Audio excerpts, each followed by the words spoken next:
এখন পর্যন্ত পাওয়া তথ্য অনুযায়ী গণঅভ্যুত্থানে 105 শিশুর মৃত্যু হয়েছে। নিহতদের অভিভাবকদের 50,000 টাকা করে আর্থিক সহায়তা দেওয়া হবে বলে জানিয়েছেন মহিলা ও শিশু বিষয়ক উপদেষ্টা শারমিন এস মুর্শিদ। সচিবালয়ে সংশ্লিষ্ট মন্ত্রণালয়ের মাসিক প্রেস ব্রিফিংয়ে এসব বলেন তিনি। সমাজ কল্যাণ মন্ত্রণালয়ের ভাতাভোগী তালিকায় যাদের রাখা হয়েছে তার 43% সঠিক নয়, যা পর্যালোচনা করা হচ্ছে বলেও জানান উপদেষ্টা। রিপোর্ট করছেন রকুনউদ্দিন। জুলাই আগস্টে ছাত্র জনতার গণ অভ্যুত্থানে হতাহতের সঠিক সংখ্যা কত তা নিয়ে এখনও তথ্য সংগ্রহ করছে সরকারের একাধিক মন্ত্রণালয় ও সংশ্লিষ্ট সংস্থাগুলো। 24 সেপ্টেম্বর স্বাস্থ্য মন্ত্রণালয় প্রকাশিত গণবিজ্ঞপ্তিতে জানানো হয়, প্রাথমিক তথ্য অনুযায়ী গণ অভ্যুত্থানে 708 জন শহীদ হয়েছেন, যা আরও বাড়তে পারে। আর ছাত্র জনতার আন্দোলনের সময় 105 জন শিশুর মৃত্যু হয়েছে বলে রোববার এক সংবাদ সম্মেলনে জানান মহিলা ও শিশু বিষয়ক উপদেষ্টা।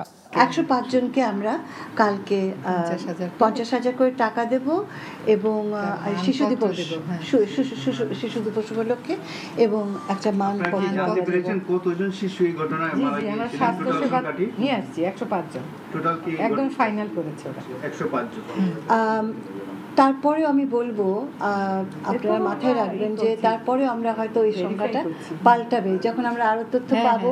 সমাজসেবা কার্যালয় এবং উপজেলা রোগী কল্যাণ সমিতির মাধ্যমে বৈষম্য বিরোধী আন্দোলনে আহত শিক্ষার্থী জনতাকে মোট 82,74,798 টাকার সেবা প্রদান করা হয়েছে।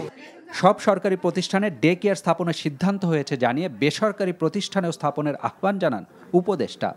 এছাড়া বয়স্ক দুস্থ সহ সমাজ কল্যাণ মন্ত্রণালয়ের পক্ষ থেকে যেসব ভাতা দেয়া হয় তার 43% ভুল মানুষের কাছে যাচ্ছে, যা পর্যালোচনা করা হচ্ছে বলেও জানান উপদেষ্টা। 43% ইনক্লুশনে ত্রুটি, অর্থাৎ আমি কাকে ইনক্লুড করলাম, যারা ইনক্লুড হয়েছে তারা আসলে হওয়ার উপযুক্ত না। রাইট, জলদি করে শুধু দিয়ে দিলে হবে না, আমি কেমন করে দিচ্ছি, কি সিস্টেমে দিচ্ছি, যাকে দেওয়া উচিত সে পাচ্ছে কিনা, এই 3টা প্রশ্নের জবাব আমার কাছে একেবারে পরিষ্কার হতে হবে।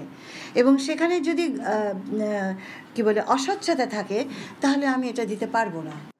সংস্কারের পরই দেশে নির্বাচন হবে, তবে কখন নির্বাচন হবে ও কোনো রাজনৈতিক দলের জন্য নিষেধাজ্ঞা থাকবে কিনা তা নিয়ে কোনো আলোচনা হয়নি বলেও এক প্রশ্নের জবাবে জানান শারমিন এস মুর্শিদ। সংস্কার হবে না, নির্বাচন হবে, সেই নির্বাচন নিতে পারবেন তো। রকুনউদ্দিন, এনটিভি নিউজ, ঢাকা। টাকা চুরির জন্য যদি আমার গলায় জুতার মালা পরাইতে হয় তাহলে আমার শালীর সাথে প্রতারণা করার জন্য তোর ফাঁসি হবে। দুলা ভাই, আপনার তো ঘর জামাই বইলা একটা পরিচয় আছে, আমার তো তাও নাই।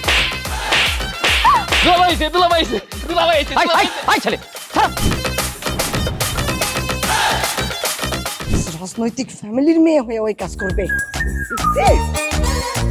যারে পাবো আরে পিটাবো, রক্তের নেশায় ধরতে, রক্তের নেশায়, কাঁচা রক্তের নেশায় ধরতে।